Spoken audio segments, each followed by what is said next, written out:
hoş geldiniz. Bugün size Taylan Halmuratov'dan akşam atayın akortunu ötküzdüm. Aydın öz orijinal tonu C notadan yani B-mi notadan içi ritmi.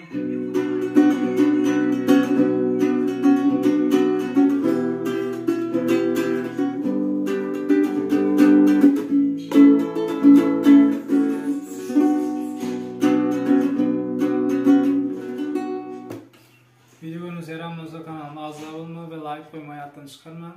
Bundan sonra aydınlarda haysa akortum gelmeni isteseniz aşağı tokmayın belli geçin. İlk videoda görüşeceğiz. Hoş sağ olun.